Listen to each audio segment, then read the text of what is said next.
میرے بھائیوں، محبت دل کی وابستگی، روح کا میلان، اس کو کہا جاتا ہے۔ دل انسانی جسم کا بادشاہ ہے۔ جو چیزیں دل میں پنپتی ہیں، جو خواہشات دل کے اندر قرار پکڑتی ہیں، سارا وجود وہی کرتا ہے۔ انسان کا پورا نظام اسی دل کی فرما برداری کرتا ہے۔ لیکن ہوتا یہ ہے کہ نہ چاہتے ہوئے بھی، سمجھ بوجھ رکھتے ہوئے بھی، چیزوں کے مضر اثرات سے آگاہی رکھتے ہوئے بھی بعضوں کا دل ایسی چیزوں کی طرف میلان کرتا ہے جو بڑی نقصان دہ ہوتی ہے۔ انسان کے وجود کا بھی، اس کی روح کا بھی، اس کے باطن کا بھی وہ چیزیں بہت زیادہ نقصان کرتی ہیں، لیکن انسان ان سے بعض اوقات نجات نہیں حاصل کر پاتا۔ مثلا سب کو پتہ ہوتا ہے کہ ہرس، لالچ، ہوس یہ کوئی اچھی چیز نہیں۔ اللہ تعالیٰ اگر ضروریات کا رزق عطا کر دے اور ضروریات پوری ہونے لگ جائیں تو بہت اچھا ہے، لیکن نہ چاہتے ہوئے بھی بعض لوگ مال کی ہرس میں، ہوس میں، لالچ میں مبتلا ہو جاتے ہیں۔ یہ محبت دن بدن بڑھتی چلی جاتی ہے۔ وہ خود اپنے آپ سے کئی دفعہ سوال کرتے ہیں کہ یا دل تو نے تو ایک دفعہ یہ کہا تھا کہ بس میری ضروریات پوری ہونے لگ جائیں، 2 وقت کی روٹی چلنے لگ جائے، بچوں کے اخراجات نکلنے لگ جائیں، سر چھپانے کو ایک مکان مل جائے تو کافی ہے، اب تو کدھر نکل گیا؟ بہت سارا اس سے بڑھ کر اللہ نے فضل کر دیا، خواہش سے بڑھ کر عطا کر دیا، لیکن کہیں ٹھہراؤ نہیں ہو پا رہا، دل روک نہیں رہا۔ روز مال کی محبت، مال کا لالچ بڑھتا چلا جاتا ہے۔ یہ اس قدر زیادہ نقصان کرتا ہے کہ نبی کریم صلی اللہ تعالی علیہ وسلم نے ارشاد فرمایا کہ دنیا کی محبت ہر گناہ کی جڑ ہے۔ یعنی لوگ سمجھتے ہیں کہ معمولی بات ہے کہ میرے دل میں مال کی محبت بیٹھ گئی ہے، لیکن یہ بڑا گہرا مرض ہے۔ بعض لوگ کہتے ہیں نا کہ یہ مرض آ جائے تو اس کی وجہ سے 70 مرض اور بھی لگ جاتے ہیں۔ تو یہ دنیا کی محبت وہ مرض ہے، مال کی محبت وہ بیماری ہے کہ جس کی وجہ سے سینکڑوں امراض پیدا ہوتے ہیں، حلال حرام کی تمیز اٹھ جاتی ہے، رشتوں کا تقدس پامال ہو جاتا ہے، بہن بھائیوں کے رشتوں میں دراڑ آ جاتی ہے۔ لوگ اس مال کی محبت میں مبتلا ہو کر خونی رشتوں تک کو بھول جاتے ہیں۔ تو اگر محبت کو صحیح رستہ نہ ملا، یہ محبت الہی اور محبت رسول صلی اللہ تعالی علیہ وسلم کے خوبصورت عنوانات کی عادی نہ ہوئی، تو پھر یاد رکھیے گا کہ مال کی محبت تو پورے طور پر اجاڑ دے گی، اندر کو تباہ کر دے گی۔ ایک دوسری محبت بڑا نقصان کرتی ہے، وہ ہے شہرت کی محبت۔ میں چاہا جاؤں، میری شہرت ہو جائے، لوگ مجھے جانیں، کوئی ایسا طریقہ اپناؤں جس کی وجہ سے دنیا کے اندر فیمس ہو جاؤں، لوگ میرا نام لینے لگیں۔ آپ یقین کریں، سوشل میڈیا کے اوپر بڑے بڑے وزادار، بڑے بڑے باریش لوگ، بڑے بڑے اچھے اور اچھی قد و قامت اور اچھا نام رکھنے والے لوگ فقط مشہور ہونے کے لیے وہ حرکتیں کرتے پھرتے ہیں کہ کوئی بھی سنجیدہ آدمی دیکھے تو شرم سے اس کی نظر جھک جاتی۔ یہ شہرت، اس کا لالچ، یہ شہرت کی طلب اور شہرت حاصل کرنے کے لیے ایسے خطرناک طریقوں کا حصول، شہرت حاصل کرنے کے لیے ایسے کمزور اور ایسے اخلاق سے گرے ہوئے رویے کا انداز تباہ کر دیا اس نے دنیا کو، اجاڑ کے رکھ دیا ہے لوگوں کو۔ آپ یقین کریں، اچھے بھلے سمجھدار لوگ تھے، اچھے بھلے معاملہ فہم لوگ تھے، الجھ گئے ہیں، ذہن بن گیا ہے کہ بس جو کچھ ہے وہ یہی شہرت ہی ہے۔ او میرے بھائیو سنو، حضرت مولا علی شیر خدا فرماتے، مصنف ابن ابی شیبہ میں موجود ہے، حضرت مولا کائنات فرماتے ہیں اسے مبارک ہو جسے تھوڑے لوگ جانتے ہیں، وہ قابل مبارکباد ہے جس کا تعارف کم لوگوں میں، زیادہ لوگوں میں جس کی شناخت نہیں ہے۔ میرے بھائی، آپ کبھی ان لوگوں سے پوچھ کر تو دیکھو، ان سے کبھی ملاقات تو کرو جو بڑے مشہور ہو گئے،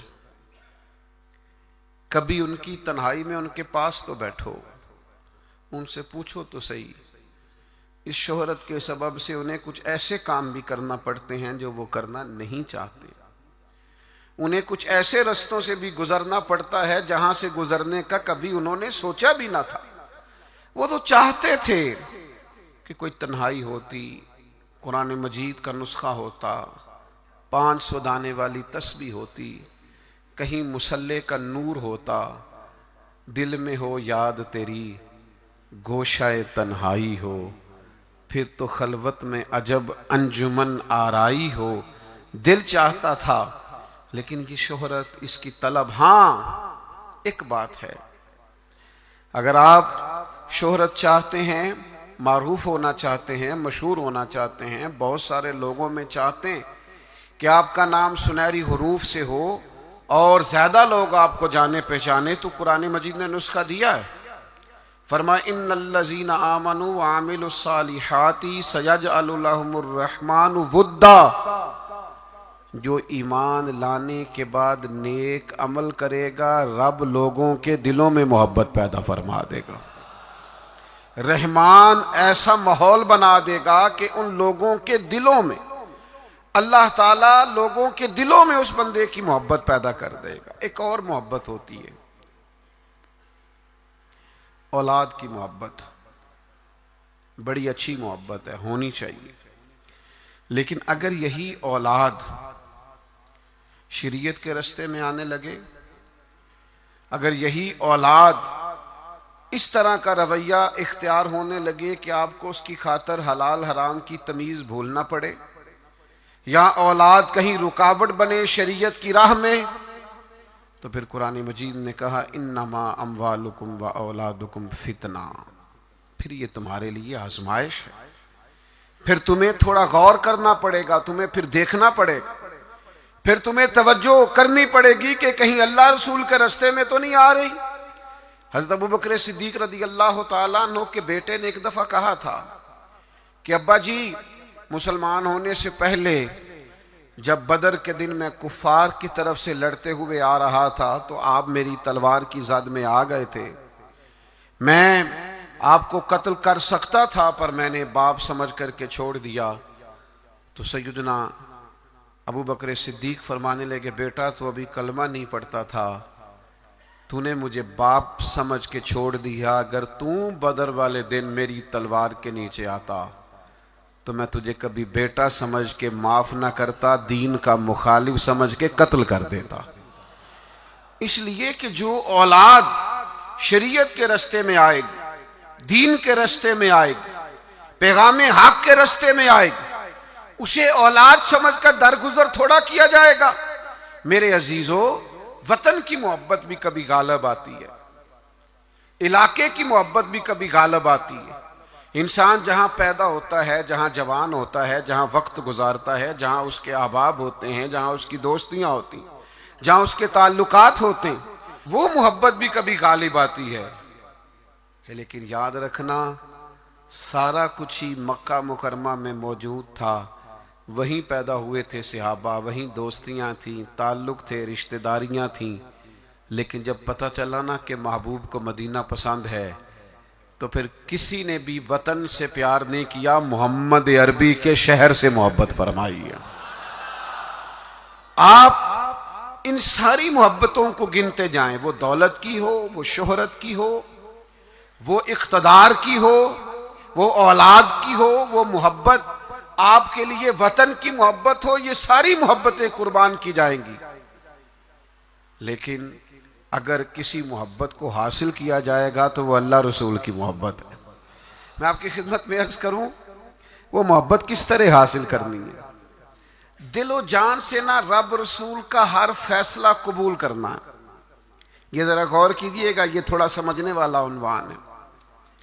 آپ اپنی قلب سے، روح سے، دل سے پوچھیں کہ مجھے پیار ہے نبی پاک سے۔ داتا صاحب نے ایک مقام پہ لکھا ہے جس سے محبت ہو اس پر غصہ نہیں آتا، جس سے محبت ہو اس کی طرف سفر کریں تو رستہ مشکل نہیں لگتا۔ جس سے محبت ہو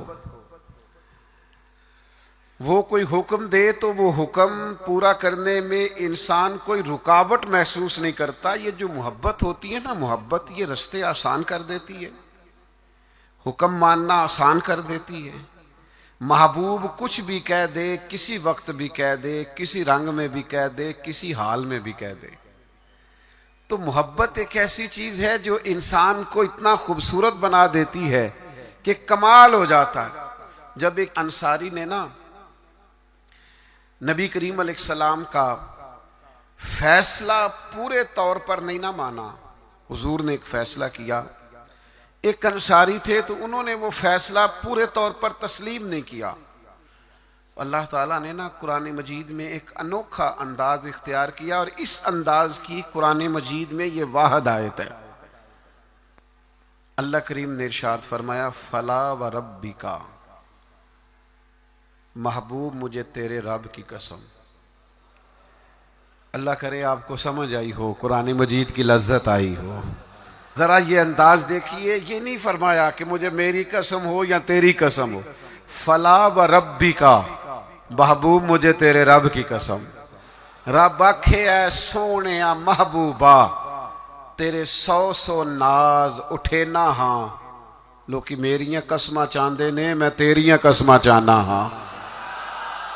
فلا وربک، محبوب مجھے تیرے رب کی قسم، لا یؤمنون حتی یحکموک فیما شجر بینہم، محبوب یہ اتنی دیر تک مومن نہیں ہو سکتے جب کہ ہر معاملے میں تیرا فیصلہ قبول نہ کریں، اور پھر کیا کریں؟ ثم لا یجدوا فی انفسہم حرجا مما قضیت ویسلموا تسلیما، اور پھر اپنے دل میں اس فیصلے کے بارے میں ذرا سا بوجھ بھی محسوس نہ کریں، پورے طور پر اپنی گردن جھکا دیں محبوب تیرے فیصلوں پر۔ جب تک یہ والا رویہ اختیار نہیں نہ کرتے کہ تیرا ہر فیصلہ قبول ہو، تیری ہر بات قبول ہو، تیرا ہر رنگ قبول ہو، جب تک یہ تسلیم نہیں کرتے اتنی دیر تک رب ان کا ایمان قبول نہیں فرماتا۔ جب تک پورے طور پر قبول نہیں نہ ہوتے فیصلے۔ اچھا میں آپ کی خدمت میں ایک بات عرض کروں،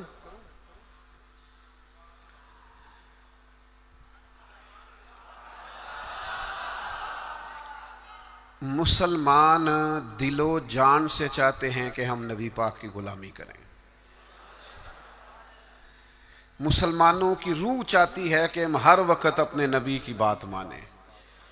میں نے ایسے لوگوں کو دیکھا ہے جو بظاہر دین سے بڑے دور نظر آتے، جن کے بارے میں لوگوں کا خیال ہے کہ شاید بڑے گناہگار ہیں، نوجوان ہیں، دنیا دار ہیں، کچھ ایسے محکموں سے وابستہ ہیں جن کے بارے میں بعض اوقات بعض لوگ خیال کرتے ہیں کہ شاید یہ بالکل دین سے دور ہے۔ لیکن میں نے ہر قسم کے لوگوں میں وقت گزارا ہے، نوجوانوں کے ساتھ سفر کیے ہیں، ان کے بیچ بیٹھ کر ٹائم گزارا ہے۔ میں آپ کو سچ کہتا ہوں، تجربے کے بعد کہتا ہوں، سمجھ بوجھ کے کہتا ہوں، کلین شیو والے نوجوانوں کی آنکھوں میں حضور کی محبت کے لیے آئے ہوئے آنسو دیکھ کے کہتا ہوں، چڑھتی جوانیاں جو مدینے کے لیے تڑپتی ہیں، ان جوانیوں کے دامن سے پھوٹنے والی ضیائیں دیکھ کر کہتا ہوں، چاہتے ہیں مسلمان حضور کی غلامی کریں، صرف مسئلہ پتہ کتنا ہے؟ بارش کا پہلا قطرہ نہیں بنتے، قدم نہیں اٹھاتے، فیصلہ نہیں کرتے، اپنے اندر وہ جو ولولہ ہے، وہ جو شوق ہے، اس کو نہ عملی جامہ نہیں پہناتے. آپ کے اندر تڑپ ہے، بس آپ شروع کریں. چھوڑیں آپ کسی سے پوچھنا کیوں ہے، بس شروع کر دیں درود و سلام پڑھنا. چھوڑیں ماحول کو کیا دیکھنا ہے. اگر آپ کو پتہ چل گیا ہے کہ محبوب کو داڑھی والا چہرہ پسند ہے تو پھر کسی کو پسند ہو نہ ہو، رنگے چمن پسند نہ پھولوں کی بو پسند، ہم کو ہے وہ پسند جسے آئے تو پسند. پھر فیصلہ کریں، پھر توجہ کریں. نبی پاک علیہ الصلوۃ والسلام کبھی اشارتاً بھی کوئی بات کرتے نا. اچھا، میں بہت سارے صوفیاء کو جب پڑھتا ہوں نا، اور بالخصوص عاشقوں کی داستانیں پڑھتا ہوں، تو جو رنگ عاشقوں نے پیش کیا ہے نا، وہ کسی اور کے بس کی بات ہی نہیں. یہ جو عشاق ہوتے ہیں نا، عشاق، ان کے نا ذرا انداز ہی تھوڑے نرالے ہوتے ہیں. الٹی ہی چال چلتے ہیں دیوان گانے عشق، یہ آنکھوں کو بند کرتے ہیں پر دیدار کے لیے. الٹی ہی چال چلتے ہیں دیوان گانے عشق، آنکھوں کو بند کرتے ہیں پر کس کے لیے؟ دیدار کے لیے. باقی ایک پنجابی شاعر نے بھی کہا ہے، میرا کوئی ضروری نہیں آپ سارے شعراء سے اتفاق ہی کریں، لیکن اس نے کہا ہے عقل اتنی بری چیز نہیں، پر اس نے کہا ہے عشق دے چلے ہی نمبر لے گئے. میں نے نہیں کہا، کسی کی بات سنا رہا ہوں. وہ کہتے ہیں عشق دے چلے ہی نمبر لے گئے، عقل منداں تے ایویں ہی، عقل منداں تے ایویں ہی عمراں گالیاں. عشق دے چلے ہی وہ نمبر لے گئے. اور اقبال بھی کہتے ہیں بے خطر کود پڑا آتش نمرود میں عشق. اتنی بڑی آگ، اوپر سے پرندہ بھی گرے تو جل جائے، لیکن جناب ابراہیم نے 1 منٹ نہیں لگایا سوچنے پر، بے خطر کود پڑا آتش نمرود میں عشق. عقل تھی محو تماشائے لبے بام ابھی، اور پختہ ہوتی ہے اگر مصلحت اندیش و عقل. عشق ہو مصلحت اندیش تو ہے خام ابھی. سوچ سمجھ کے چلے نا، عقل تو پختہ ہوتی ہے، پکی ہوتی ہے. تو عشق سوچ سمجھ کے چلے تو ابھی کچا ہے. عشق سوچ سمجھ کے فیصلہ کرے تو ابھی پلپلا ہے، ابھی رستے میں ہے. عقل آخدی چگے نو سام کے رکھ، اپنا آپ سمیٹنا چاہیے. تے عشق آخدہ چگے دا کی کرنا ہے، چگا بال کے سیکنا چاہیے. یہ جو لوگ ہوتے ہیں نا محبت والے، ان کے نرالے انداز ہوتے ہیں. حضرت جناب سیدنا عبداللہ ابن رواحہ رضی اللہ تعالیٰ عنہ جمعہ پڑھنے آئے مسجد نبوی میں. حضور نے کسی صحابی سے فرمایا بیٹھ جاؤ. یہ دوران گفتگو کبھی کبھی نظم و ضبط ٹھیک کرنے کے لیے کسی کو متوجہ کرنا پڑتا ہے. کبھی کبھی میں بھی پیار سے کہہ دیتا ہوں موبائل والے بھائی، یہ کہنا پڑ جاتا ہے. پھر کسی دفعہ اثر بھی ہوتا ہے کہ یار کوئی مطلب ناراض ہی نہ ہو جائے، یہ کہنا پڑ جاتا ہے. تو اب میں تو اس لیے کہتا ہوں کہ موبائل والے بھائی کہوں گا تو کوئی ناراض نہیں ہوگا، اس لیے کہ سارے ہی موبائل والے بھائی کے، اس میں ناراضگی والی یہ کسے باشد ہے، سارے ہی موبائل والے بھائی ہیں، کوئی انشاءاللہ بگڑے گا. بہرحال آپ توجہ کریں میری بات پر. تو کبھی کبھی نظم و ضبط ٹھیک کرنے کے لیے کہنا پڑتا ہے. تو حضور نے فرمایا بیٹھ جاؤ. کہہ دیا کسی کو. حضرت عبداللہ بن رواحہ رضی اللہ تعالیٰ عنہ مسجد نبوی شریف کے دروازے پہ تھے، ان کے کانوں میں آواز گئی، وہیں بیٹھ گئے. نبی پاک صلی اللہ تعالیٰ علیہ وآلہ وسلم نے نماز کے بعد فرمایا عبداللہ وہیں بیٹھ گئے، حضور آپ نے کہا نہیں تھا. تو جو نبی پاک علیہ السلام نے اس پر تبصرہ کیا ہے نا، اسے ابن حجر اسقلانی نے لکھا ہے. حضور نے کسی سے کہا بیٹھ جاؤ، حضور نے کسی سے کہا بیٹھ جاؤ، پر محبت رسول کا عالم دیکھو. حضرت عبداللہ ابن رواحہ دروازے پر بیٹھ گئے، چونکہ حضور نے نام نہیں نہ لیا، وہ وہیں بیٹھ گئے. تو حضور علیہ الصلوۃ والسلام نے کیا تبصرہ کیا؟ اللہ کے محبوب فرمانے لگے اللہ تعالی تمہاری اللہ رسول کی فرما برداری کی ہرس میں اللہ اور اضافہ کر دے.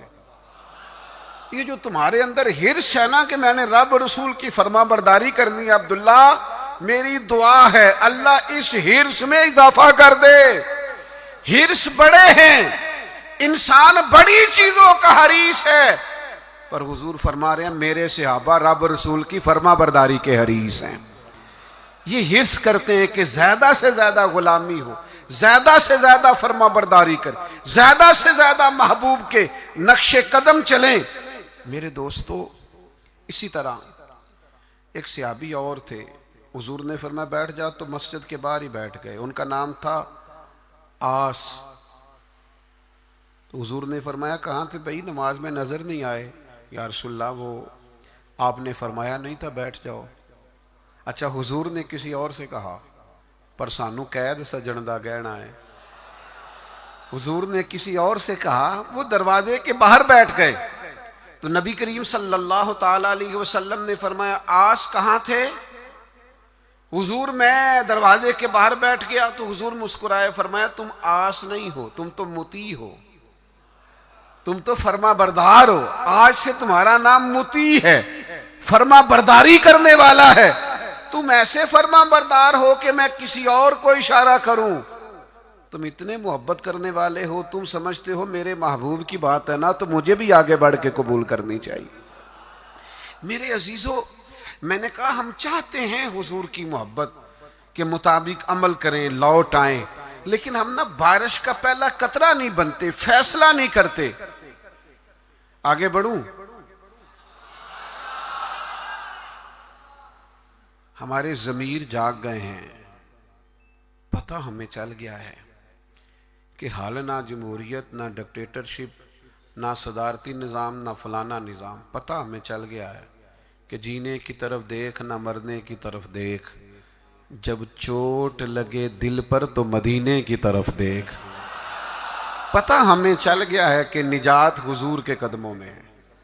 سمجھ ہمیں آ گئی ہے کہ نجات نبی پاک کے قدموں میں ہے. لیکن ہم پتہ کیا کرتے ہیں، ہم نہ وہیں الجھے رہتے ہیں، بات کو سمجھتے نہیں، آگے بڑھتے نہیں. ضمیر جاگ گیا ہے، فیصلہ نہیں کرتے. چلو پورے ملک میں تو دین نافذ ہوگا، انشاءاللہ ہوگا. اپنے 6 فٹ کے قد پہ نہ نافذ کریں، اپنے گھر پہ نہ نافذ کریں، اپنے دفتر پہ نہ نافذ کریں، اپنے ادارے میں نہ نافذ کریں، اپنے یاروں میں نہ نافذ کریں. یہاں سے تو شروع کریں نا، یہاں سے تو آغاز کریں. آپ یقین کریں 5 دوست اگر آپ کہیں اکٹھے ہیں نا، 5 دوست، تو ایک دوست شروع کر دے جب بھی ملاقات ہو نبی کریم کی کوئی حدیث بیان کرے. ایک دوست کہنا شروع کر دے یار آؤ نہ نماز پڑھنے چلیں. ایک دیکھو میں نے 5 میں سے ایک کہا ہے. ایک کہنا شروع کر دے یار بس آپ جھوٹ نہیں بولنا یار، بس بڑا ہو گیا. ایک صرف ان میں سے پیغام دے کہ نہیں یار دھوکہ دہی نہیں کرنی. ایک ان میں سے کہے کہ یار تھوڑا سا نا وقت اب ماں باپ کے لیے بھی نکالنا ہے، اب گھر والوں کے لیے بھی تھوڑا وقت دینا. ایک میں ذمہ داری سے کہتا ہوں، وہ باقی 4 سامنے شاید مذاق اڑائیں، سامنے شاید کہیں بیٹھ جا تو اتنا نیک پتہ ہے ہمیں تیرا، لیکن میں سچ کہتا ہوں وہ سامنے آپ پر تنقید کریں گے لیکن دل ان کا گواہی دے گا یار کہہ تو ٹھیک ہی رہا ہے. یہ دین کے اندر، یہ نبی پاک کی محبت کے پیغام کے اندر اللہ نے نا جاذبیت بڑی رکھی ہے، اس میں کشش بڑی رکھی ہے، اسلام کے اندر لچک بڑی رکھی ہے. اسلام کی فطرت میں قدرت نے لچک دی ہے، اتنا ہی یہ ابھرے گا جتنا کہ دبا دو گے. اس کے اندر سے ہمیشہ ضیاء پھوٹتی ہے، روشنی نکلتی ہے. آپ حضور کا پیغام دے دیں، مزاج بنائیں، کہہ دیں، آپ یقین کریں بڑا لطف آئے گا، بڑا مزہ آئے گا. اس کے اندر بڑا کرم ہوتا ہوا آپ کو دکھائی دے گا. آپ محسوس کریں گے کہ میرے کہہ دینے سے انقلاب آ گیا، بہتری آ گئی. آپ اس پیغام، اور یہ سب کے لیے بنائیں آپ، یہ کسی کے حق میں بھی کوئی بھی سامنے ہو، آپ کا نعرہ ہمیشہ محبت رسول کا ہونا چاہیے. وہ دوستوں کی محفل ہو، گھر میں ہو، دفتر میں ہو. بات ایک صحابی تھے حضرت برا بن مالک، نوجوان تھے. اچھا، جس طرح سیر کرنے کا مزہ جوانی میں ہے نا، کپڑے پہننے کا لطف جوانی میں ہے، سفر کرنے کا ذائقہ جوانی میں ہے. چلو مجھے کہہ لینے دو، کھانے پینے کا لطف بھی جوانی میں ہے. جس طرح دوستوں کے ساتھ آنے جانے، بیٹھنے، گپ شپ کرنے کا لطف جوانی میں ہے. او میرے بھائیوں، حضور سے عشق کرنے کا مزہ بھی جوانی میں ہے. یہ کبھی جوانی میں لگ جائے نا، عشق لگا سی کھیڈاں کھیڈ دینوں. کوئی نہیں سمجھ آئی آپ کو؟ اگر آئی ہوتی نا تو یقین کرو آپ کو سمجھ آ جاتی. اگر یہ سمجھ آئی ہوتی تو آپ کو سمجھ آ جاتی. عشق لگا سی کھیڈاں کھیڈ دینوں، تے مینوں کھیڈاں بھل گئیاں. میں تے کجل پایا سی یار دے ویکھنے نوں، پھر میں او دی یاد وچ ہی روندیاں ڈل گئیاں. حیدر شاہ اس گلی کدے نہ رول دی، پر ہن تے رول دی رول گئیاں. مجھے کچھ دوست کہتے ہیں کئی دفعہ، آپ تھکتے نہیں؟ کبھی آپ بلوچستان میں ہوتے ہیں، کبھی آپ سندھ میں ہوتے ہیں، اگلے دن پتہ چلتا ہے کہ آپ لاہور کی کسی تقریب میں شریک تھے. پھر کچھ دنوں کے بعد ہمیں خبر آتی ہے کہ یہ تو بہاولپور پہنچ گئے. تو آپ تھکتے نہیں؟ تو میں کہتا ہوں کہ کبھی عرش پر، کبھی فرش پر، کبھی در بدر، کبھی ان کے در. غم عاشقی تیرا شکریہ میں کہاں کہاں سے گزر گیا، اور عدم سے لائی ہے ہستی میں آرزو رسول. کہاں کہاں لیے پھرتی ہے جستجو رسول. پر ایک شوق ہے ان سارے سفروں کا، ان ساری صحبتوں کا. میں اب آ کے یہ کیفیت ہوئی ہے کہ کبھی کمر درد کرتی ہے، کبھی پٹھوں میں تکلیف ہوتی ہے، کسی وقت آنکھوں میں تکلیف ہو جاتی ہے. تو یہ سارے سفر، یہ ساری جد و جہد، کسی وقت عرض کرتا ہوں محبوب کی بارگاہ میں کہ عدم سے لائی ہے ہستی میں آرزو رسول. ہمیں کہاں کہاں لیے پھرتی ہے جستجو رسول. بس اتنی آرزو ہے کہ عجب نظارہ ہو میدان حشر میں بے دم، کہ سب ہوں پیش خدا اور میں روبرو رسول. اتنا سا دل کرتا ہے کہ عجب نظارہ ہو میدان حشر میں بے دم، سب ہوں. ایک صحابی ہیں حضرت برا بن مالک رضی اللہ تعالی، چڑھتی جوانی اور عشق رسول بھی پورا جوبن پہ. ان کے قد کاٹ کا بھی پورا باکپن اور محبت رسول کے دریا بھی پورے کا پورا ان کے سینے میں موجزن. تو حضور کا مجھے یوں لگتا ہے کہ ارادہ کرم ہوا کہ لوگوں کو بتاؤں بھلا یہ مجھ سے کتنی محبت کرتا ہے. نبی کریم علیہ السلام نے فرمایا میں کوئی حکم دوں تو پورا کرو گے؟ بڑے خوش قسمت تھے جو حضور کے سامنے نبی پاک سے حکم لیتے تھے. فرمایا برا میں کوئی حکم دوں تو پورا کرو گے؟ عرض کی حضور حکم کریں تو صحیح. تو محبوب نے مسکرا کے فرمایا جاؤ اپنے باپ کی گردن کاٹ کے لاؤ. تلوار تھامی اور دوڑ پڑے، بھاگے. کریم محبوب فرمانے لگے جاؤ اسے پکڑ لو ورنہ یہ سچ مچ باپ کی گردن لے آئے گا.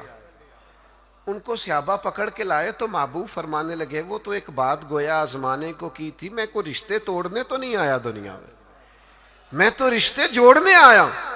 ان کی محبت رسول کا یہ لیول تھا کہ آپ حکم کریں تو میں باپ کی گردن لانے کو تیار ہوں. گویا میں ہر رشتے، ہر ناطے کی قربانی پیش کرنے کو تیار ہوں. یا رسول اللہ مجھے صرف آپ چاہیے. ان کی محبت کا یہ لیول تھا. اور اس لیول پر انہیں اجر کیا ملا؟ جب وہ بیمار ہوئے تو محبوب تیمارداری کے لیے گئے. میں نے سنا ہے وہ بن سنور کر میری عیادت کو آ رہے ہیں. میں سوچتا ہوں کہ کیا بنے گا، وہ آ رہے ہیں، میں جا رہا ہوں۔ حضور تیمارداری کے لیے تشریف لائے، اللہ کے حبیب صلی اللہ تعالی علیہ وسلم نے ان کی حالت دیکھی تو ایک دعا فرمائی۔ محبوب فرمانے لگے اے اللہ، دیکھیں اس دعا کا حسن دیکھیں، فرمایا اے اللہ جب برا بن مالک سے تیری ملاقات ہونا تو اس سے مسکرا کے ملنا جو تیری شان کے لائق ہے۔ اے اللہ تو اس سے مسکرا کے ملنا اور یہ تجھ سے مسکرا کے ملے۔ اور سنو میرے بھائیو، اس حدیث پاک کا نتیجہ سنو، اس کا نتیجہ علماء فرماتے ہیں یہ نکلتا ہے کہ جو مصطفیٰ کریم سے رج کے محبت کرے گا، کھل کے محبت کرے گا، ہر رشتے سے بڑھ کر حضور سے محبت کرے گا، اس کے اجر کے لیے حضور نے دعا فرمائی ہے جب قیامت میں اللہ کے حضور حاضر ہوگا تو رب اس سے مسکرا کے ملاقات کرے گا جو اس کی شان کے لائق، اور بندہ بھی رب سے مسکرا کے ملے گا۔ میرے عزیز یاد رکھیے گا کہ اپنی زندگی کے اندر حضور کی محبت ہمیشہ اپنا لیں۔ اچھا بعض اوقات نا نبی پاک علیہ السلام کی محبت کے لیے مشکل فیصلے بھی کرنے پڑیں گے، کٹھن رستوں سے بھی گزرنا پڑے گا۔ آپ کو سارا قبیلہ منع کرے گا، ساری برادری روکے گی، مجھے کہہ لینے دو، خاندان میں والدین بھی منع کریں گے۔ آپ کو محبت رسول کے رستے پر چلنا ہے تو بہت سارے احباب بھی آپ کو کہیں گے او یار دنیا کا بھی ماحول سمجھنا پڑتا ہے، حالات دیکھو بدل گئے۔ معاذ اللہ کچھ لوگ یہ بھی کہتے ہیں وہ زمانہ اور تھا یہ زمانہ اور ہے۔ لوگ آپ کو بڑی آراء پیش کریں گے، بڑا بڑا رنگ پیش کریں گے، لیکن اگر آپ اس کو سمجھ جائیں، اس پر غور کر جائیں کہ ہمیشہ برکت رسول اللہ کی بات ماننے میں صلی اللہ تعالی علیہ وسلم، اور میرے نبی پاک صلی اللہ تعالی علیہ وسلم کی غلامی اور محبت میں کبھی نقصان نہیں ہوتا۔ ایک حضور کے صحابی تھے حضرت جلابیب رضی اللہ تعالیٰ عنہ، صحیح مسلم شریف میں ان کا تذکرہ موجود ہے۔ حضرت جلابیب رضی اللہ تعالیٰ عنہ کا رنگ زیادہ گورا نہیں تھا، خوبصورت آدمی نہیں تھے، قد بھی بہت اونچا نہیں تھا، یعنی یوں سمجھ لیے کہ قد بھی تھوڑا سا اس طرح کا تھا، رنگ و روپ بھی اس طرح کا تھا، حالات کچھ اور ہی تھے۔ ان کی شادی نہیں ہوتی تھی۔ اللہ کے رسول صلی اللہ تعالی علیہ وسلم نے فرمایا جاؤ فلاں قبیلے میں جا کے ان لوگوں سے کہو اپنی بیٹی کا نکاح تیرے ساتھ کر دیں۔ وہ چلے گئے، ان لوگوں سے جا کے کہا، لیکن ان لوگوں نے جب حضرت جلابیب رضی اللہ تعالیٰ عنہ کا نام سنا نا، یہ وہی جلابیب ہیں جن کے بارے میں نبی پاک نے فرمایا یہ مجھ سے ہے اور میں اس سے ہوں۔ لوگوں نے جب آپ کا نام سنا تو ظاہر ہے بیٹی والے بڑا سوچا کرتے ہیں، ان کو غور کرنے کا پورا حق حاصل ہوتا ہے۔ انہوں نے کہا حضرت جلابیب نہ تو قد کاٹ ہے، نہ رنگ روپ ہے، نہ پاس کوئی پیسہ ہے، تو یہ کس طرح بات آگے چلے گی، کس طرح معاملہ بہتر ہوگا؟ انہوں نے تھوڑی لیت و لالا کی بات کرنے میں، سمجھنے میں تھوڑا وقت لیا۔ وہ جس بیٹی کے لیے پیغام نکاح لے کے گئے تھے وہ پردے کے پیچھے سے بولی، کہنے لگی آپ مجھے حضور کے حوالے کریں، فیصلہ اگرچہ مشکل ہے، رستہ اگرچہ کٹھن ہے، پر چونکہ نبی کریم نے فرمایا ہے لہذا آپ مجھے حضور کے حوالے کریں۔ اس خاتون کا نکاح اللہ کے محبوب کے حکم پر حضرت جلابیب سے ہو گیا۔ 2 دعائیں میرے نبی پاک نے دی۔ جب شادی ہو رہی ہے تو خاوند نہ زیادہ خوبصورت ہے، نہ مالدار ہے، نہ خوبصورت قد کاٹ ہے، 2 دعائیں اللہ کے محبوب صلی اللہ تعالی علیہ وسلم نے دی، کہا اے اللہ اس کے لیے ہر قسم کی خیر مقدر فرما اور اسے زندگی کی ہر تکلیف سے محفوظ فرما۔ کل تک وہ غریب تھی، فیصلہ کیا محبت رسول میں۔ فیصلہ مشکل ہوتا ہے لیکن کرنے کے بعد پتہ چلتا ہے جب تک بکے نہ تھے کوئی پوچھتا نہ تھا، تو نے خرید کر ہمیں انمول کر دیا۔ اور میں نے بڑا پہلے ایک شخص سے کہا تھا ایک امیدوار تھے اسمبلی کے، تو مجھ سے ملے تو مجھے کہنے لگے آپ تو توجہ ہی نہیں کر رہے، لوگ ہمیں بھی بڑے ووٹ دیتے ہیں۔ میں نے کہا آپ کو ووٹ دیتے ہیں، ہمیں تو جان دیتے ہیں۔ آپ کا ہمارا بڑا فرق ہے، تو آپ جو بات کر رہے ہیں وہ ٹھیک ہوگی، لیکن جب تک بکے نہ تھے کوئی پوچھتا نہ تھا، تو نے خرید کر ہمیں انمول کر دیا۔ نبی پاک نے دعا دی، اے اللہ خیر مقدر کرنا، ہر تکلیف سے محفوظ رکھنا۔ صحابہ فرماتے ہیں پھر اسی خاتون کو ہم نے دیکھا، نہ مدینے میں انصار میں اس سے زیادہ کوئی مالدار خاتون تھی اور نہ اس سے زیادہ خرچ کرنے والی کوئی خاتون تھی۔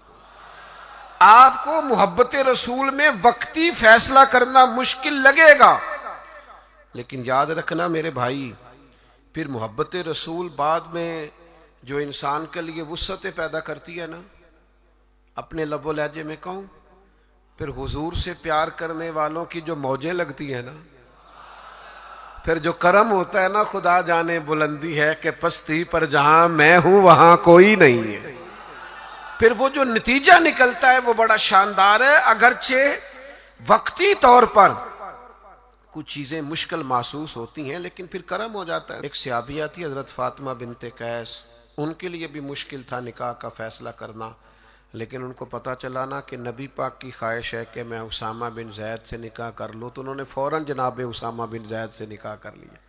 حضور کی خواہش کو پیش نظر رکھا۔ دو تین چیزیں ہمیں سمجھنی ہے، بس بات سمیٹنے لگا ہوں۔